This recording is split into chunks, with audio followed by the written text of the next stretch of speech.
Hi folks, nice to see you guys.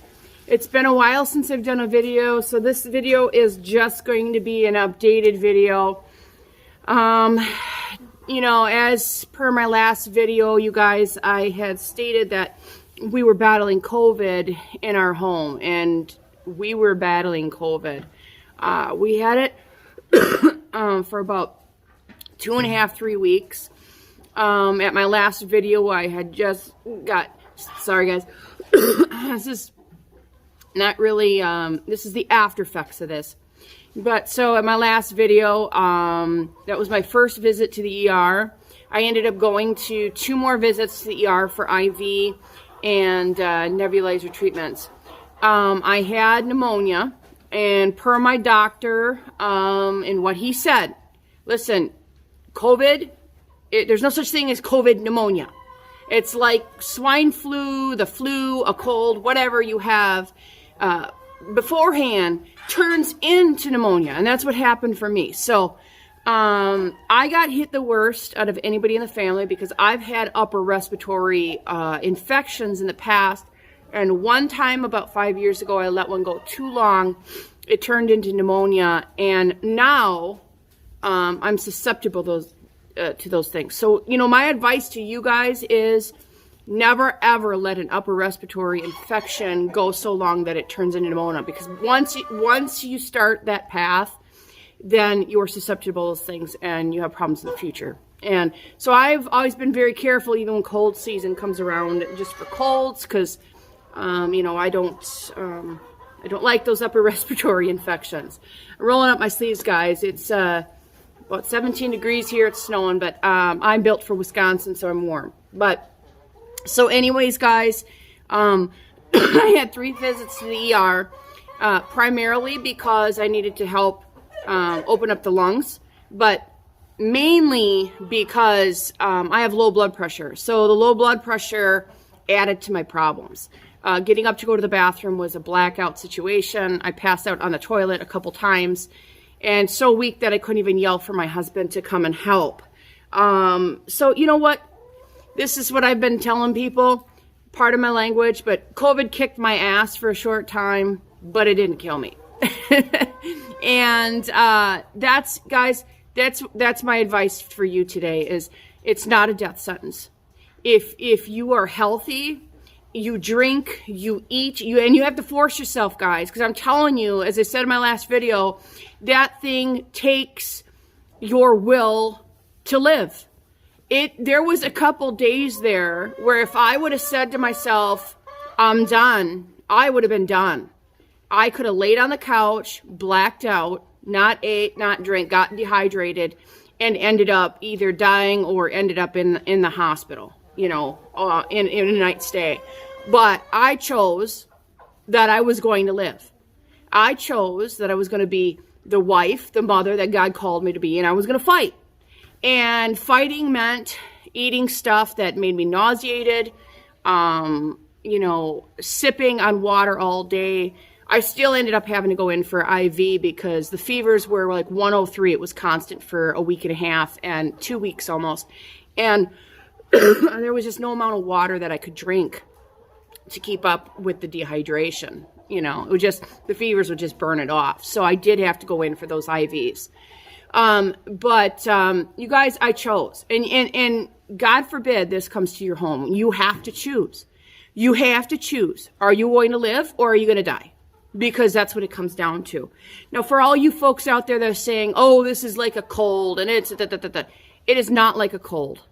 Listen, I had, back when my precious 12 years ago, I had the swine flu. And the swine flu was bad. And I was young. I just had a baby. I was nursing. So there was that added to it.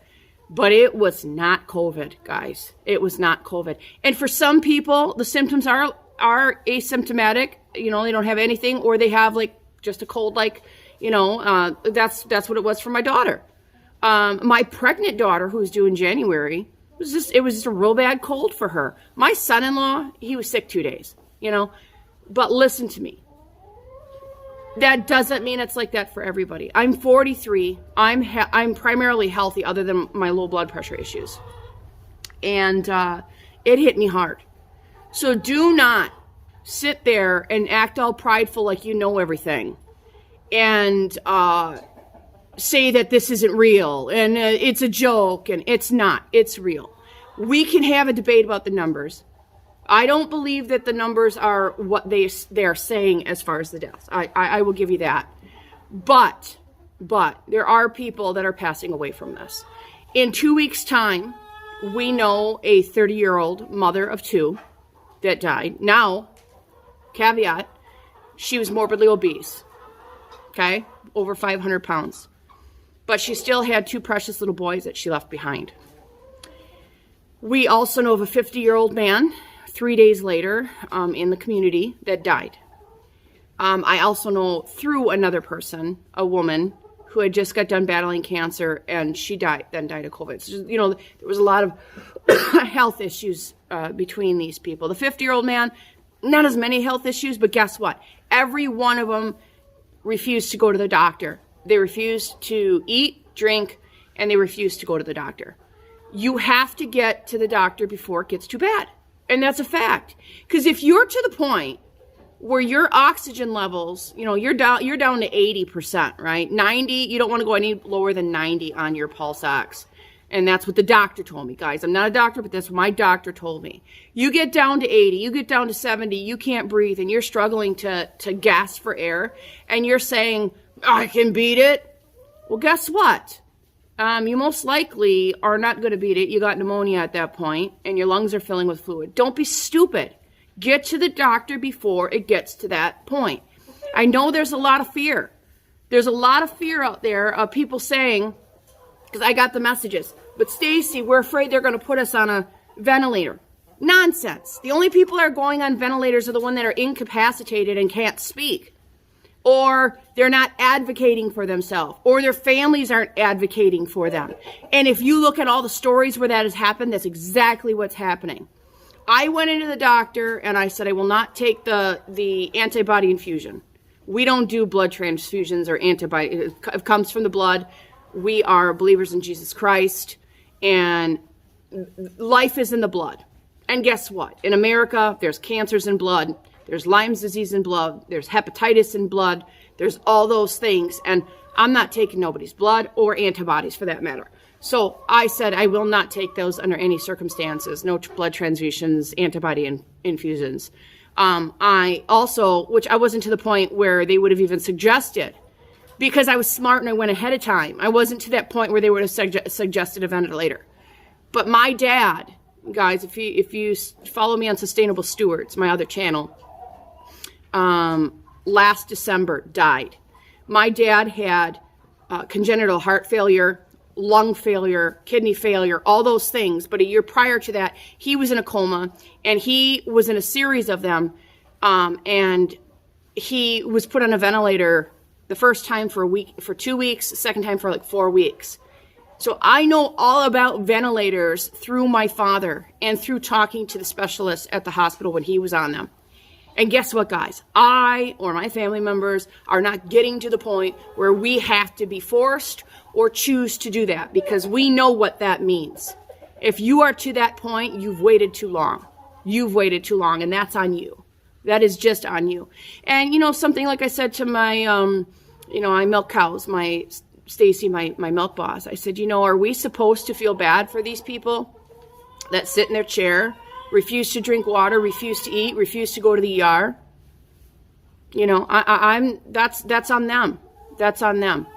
So guys, don't underestimate this thing. What I am experiencing now, I think, Ruby, are we 3 weeks out? No, I've been back to, no, we're 3.5 weeks out. I went back to work on Sunday night. I was slow. My mind, everything was a fog. Not this weekend, the weekend before. I was slow. I could not go out into the cow barn and move cows because my balance and everything was off. That lasted for a good 4 or 5 milkings. By this weekend, I was feeling better. My mind is clear, but my joints have suffered from this. That's what I'm finding as far as long-term effects. That it finds those places of weakness in your body, and it lingers. Like my lower back, I pulled my lower back on the right side, muscles and stuff like that, and it just doesn't seem to want to pull out of there. My knees, my shoulders, my joints are just achy, and you'll find that with COVID from the beginning, it just attacks your joints severely. And so I'm still doing that. I still have a cough. I have to be careful if I'm outside in the wind or doing like rolling around bale. If there's a lot of exertion with it, I still can get short of breath. Not like it was at the beginning, but after 10, 15 minutes, if I'm doing a lot of exertion, I'm kind of, all right, I got to sit down, and my stamina is not there yet. Yesterday morning, last evening, I went to work to milk cows, and there was about 15, 20 minutes. I was like, man, I feel good. I had a cup of coffee, so I had a little caffeine running through my veins, and I was like, man, I feel good. And then just, the stamina left, and I just, that's what I find. That's the post effects. There's not a lot of stamina yet. I have a lot of joint pain, and I have to watch not to overexert myself because I'll start coughing. I am not on any antibiotics anymore. I stopped that because I actually had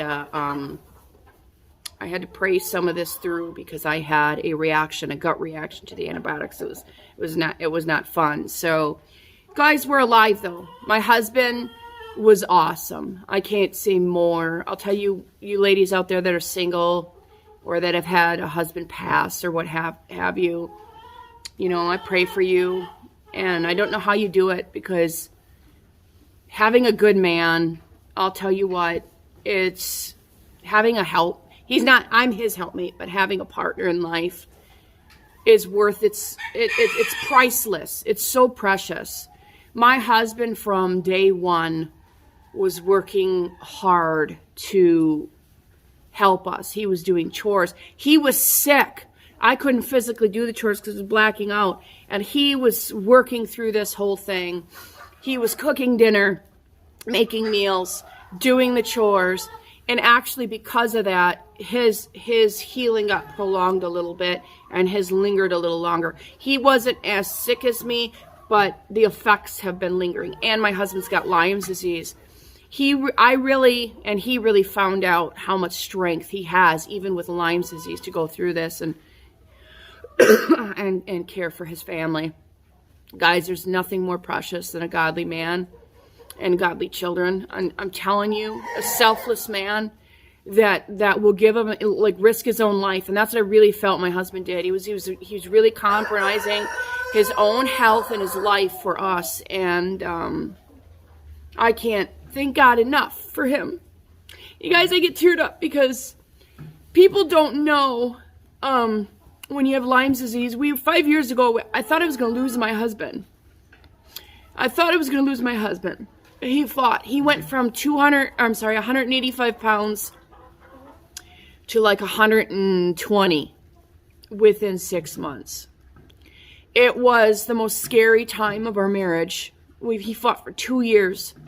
We had no help from the mainstream medical system, no help from alternative doctors, because the alternative doctors charge $2,500, $3,500, $5,500 just for an initial visit. Out of pocket, we didn't have that kind of money. So we did the research, and through growing and raising our food, through taking vitamins and minerals, and we fought together, and my husband's here. He's better. He's not 100%. He still struggles with the Lyme's at times. He still has brain fog. He still has joint pain. But guys, if this would have happened 5 years ago, I would have strongly been concerned for my husband that he would have made it through it. And he not only made it through it, he took care of every one of us. And it's just he's a precious blessing from God. So there's that. You can see here the first batch of babies, calves that we have. They're growing. I'm going to turn the camera here, guys. Another batch right there. They're growing. My daughter and I were out here yesterday getting getting this all set up for the winter, getting cows. She not feeling good, honey? Can you check her for stuff? We got a couple chickens that aren't feeling good right now, and I don't know what's going on, if they need to be dusted or there's just an infection going through my flock. That's a possibility at this time of year. But guys, as I said at the beginning, just don't underestimate it. Don't walk in pride. You know, pride comes before the fall. That's what the Word of God says. And too many people are too prideful, think they know everything about this, and they don't. My brother-in-law, rolling my eyes because my sister's just as angry with him as anybody should be, went off to deer camp because, you know, this weekend was the second weekend of deer camp. Last weekend was the first. And he spent the whole weekend, 3-4 days, in a hunting shack with 22 guys. 18 of them are sick now. Because the one guy that got the snake bite, COVID snake bite, guys, and the flu snake bite, that morning or the day before, decided to go to camp, and he got everybody sick because he shedded it. Everybody knows he shedded it. And the guys ripped into him. But you guys, you got to be smarter than that. I know that there are people out there that are saying, you need to live your life, you can't fear, you can't do this. But you also need to walk in wisdom. You need to walk in wisdom. And I'll tell you what, this family staying away from people that take that snake bite. My own mother took it because the doctor feared her into taking it. And she took the booster. She ain't coming hiding nor here nor my family. I love her, but we are staying away from her for 60 days. I know they say 30 days, but we're staying away from 60 days because that's wisdom, because I'm not going through this again. Now, if we get this a second time, my friend Anna Marie had it a second time, it wasn't as bad. But she's still having the lingering effects, joint, they call it the 6-month cough. You can cough for 6 months. There's no need to put our families through this if we walk in wisdom. And it's not fear to say, I'm not going to a hunting camp with 22 men shoved into a little, envelope and breathing the same air. They're all smoking cigarettes. They're all drinking. It's wisdom to say, I'm going to stay away from that. That's not fear, okay? We decided, of course, because we were in the midst of it, we weren't doing Thanksgiving with anybody. We went to my dad's cousin who owns the Chatterbox in Wisconsin Rapids, and she does catering on top of the restaurant, and we bought our Thanksgiving meal. We were not in any position to make a Thanksgiving meal, and with my son-in-law, my daughter, my pregnant daughter, and my kitchen is not big enough to be doing big meals like that right now. So we went and bought 10 meals, more than we needed. It was $100, guys. And we had the best, oh my gosh, it was the most delicious stuffing that I've ever eaten in my life. The turkey was moist, and the turkey was local because she buys from local farmers. So we supported local farmers in doing that. And you know what? We stayed home with our family, and we enjoyed a delicious meal after a long battle. And Christmas, I don't know. My sister right now, as my brother-in-law said, my brother-in-law Spike is sick. She's starting to get sick. We'll have to see where everybody's at in a month from now, if everybody's healthy. And we're not big on Christmas anyways. Yes, we celebrate the birth of our Lord and Savior, Jesus Christ, guys, but it wasn't in December, and we reject the non-traditional, biblical traditional man's traditions of Christmas. And I'm not coming out, and I'm not bashing pagans, guys. I'm not one of those people that does that. I don't mock them. I don't bash them. I actually, Christmas is historically founded in the celebration of the sun returning. I don't even have a problem with that because, most people that are Torah observant and things of this nature, they call themselves Hebrews. We don't do that. They will mock the Northern Europeans and pagans for having these celebrations. But I'll tell you what, unless you live in the north, you have no clue how important that sun is. You know what? We had Jesus and Abraham and all the biblical figures. They lived in the promised land in Israel. Guess what? The sun don't go down at 4 o'clock in the afternoon in Israel in the winter. Okay?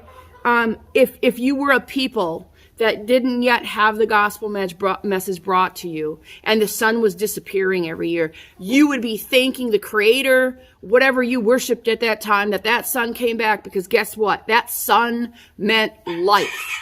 Just as much as water and rain mean life, the sun means life too. I don't mock anybody who thanks the Creator, if that's who they're thanking. Hopefully that's who they're thanking, for bringing back that sun and bringing back longer days, because we live in northern Wisconsin. We know, northern Wisconsin, and it's dark by 4:30 now, Ruby. And it's getting darker. We go till the 21st, of course, winter solstice. And you know what? We milk cows at 5 o'clock and it's pitch black. And it's mentally, the sun part, I'm good for about a month. But after that, it gets mentally taxing. To feel like you're in a box all the time. So unless you've experienced that, stop mocking these people. But that traditionally is what Christmas is rooted in. And I thank God for the return of the sun. There's nothing wrong with that. We just don't participate in any of the, we don't do the ham. We don't do that. I don't have a problem with sharing gifts. Jesus Christ was a gift from God to the whole world. So we don't have a problem with that. But we don't come into the commercialism either. We spend $25 or $50 on our daughter, and that's it. It's always been like that. Or we'll make something that is meaningful, and it's something they need. My kids never had rooms full of toys, and we never believed in that. They had a dolly and some Legos and some books. They were outside making their fun, So we don't partake in that part of it.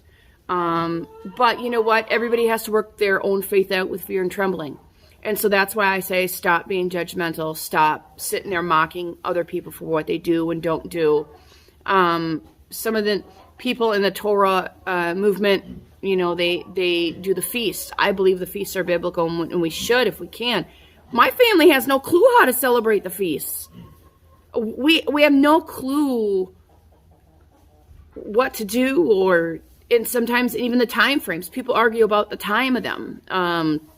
Like the Feast of Jubilees and all this, and like up here, the Feast of Tabernacles. A lot of people in that movement go camping. They do their tents for a week. It's harvest season up here. We can't. And that's why I say this too. There's biblical truths, and they're truth. But if you were living in the promised land and you had groups of people, right? You had your community, a nation helping you bring in your harvest, helping you get your duties and your chores. And let's face it, some of them had indentured slaves. Some of them didn't, whatever. You had a community to do these things. You could follow through with all that stuff. But when you're on your own in the society that we live today, good luck. The Feast of Tabernacles, it's harvest season here. We're working. Cows need to be milked daily. Animals need to be fed daily. We believe in resting on the Sabbath, and we do our best to do that. But guess what? Cows and animals, goats, they need to be fed. And no, you can't do it the night before, and you can't say it's done, because you can't overfeed them grain so that they bloat, all right? And waters freeze every night. Stuff needs to be done. So, there's, and I don't know why I went down this line, but through this whole COVID thing, I've been watching a lot of videos and trying to read the Bible, and just just getting close to the Spirit of God. And I hop on YouTube, and all I see is people bashing people and, judging them, and it needs to stop. If you got the Lord, if you got Jesus Christ, if you got the Messiah in your heart, praise God. Share your testimony. Share what He's done in your life. Be a witness onto the glory of Christ in your life. Share it with people that don't have it. Leave it at that. Don't shove it down people's throat. Stop being prideful and thinking you're better or better off, or you're saved and you know it and they're going to hell. Because guess what? My Bible says, pray that you consider yourself worthy to enter the kingdom of heaven. Pray that you be worthy. That, this unconditional, you're saved and you got this. It's wrong. It's a false teaching. And we should have some humility to understand we are imperfect beings. And a Savior was sent so that we could rest in his atonement and his perfection, so that we may get to be with the Father one day.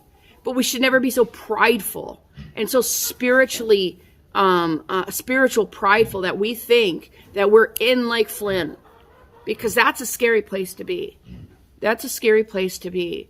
We should always be striving to be Christ-like, to be humble, to be loving, to be merciful, and have a righteous anger about the evils that are happening as we speak in this world. I'm going to get into a conversation about what's going on in the world and what I've been seeing through the last month.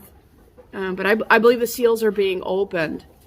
And I believe we have to be so humble and so sensitive to the Spirit during these times. And so open to sharing the gospel and loving the lost. Even loving the wicked. I'm not saying you have to like them. But to love your enemy, as Christ said, means that you care for their eternal souls enough that you will be the light of Christ for them. And that's all you're called to do, is be the light and share the message of salvation when God gives the opportunity. Some people have been called to go street preach, be pastors. We're not all called to do that. But sometimes we're called to put a smile on our face and reach up at the store and get a box down for a little old lady that's in a wheelchair and say, I hope you have a wonderful day. Gosh, isn't it gorgeous outside? And just give them a little hope and give them a light and show them love. Sometimes that's all we're called to do for the day. And if we walk in that sensitivity to the Spirit, I think we can have comfort knowing that he smiles a little bit every day. The Most High smiles and says, that's my child. But don't ever be so comfortable and so prideful in your salvation that you look down at others. It's disgusting. It's abhorrent. And I've been witnessing a lot of it, so stop it. Guys, I going to conclude my little update here. And yes, we have pet pigs, guys. We have pet pigs. I got to pick my eggs. I got to get in the house. And today's my day off, and I do need to rest because I'm still recovering. I'm still tired. I'm still exhausted. So that's what I'm going to do today. I'm going to go build a fire in my wood-burning stove, my radiant stove, and we are going to enjoy and rest the afternoon. So, guys, this is Stacy at Battle Axe, wishing you a blessed day, week, health, happiness, and guys, hug your family, love your family, never take them for granted. God bless.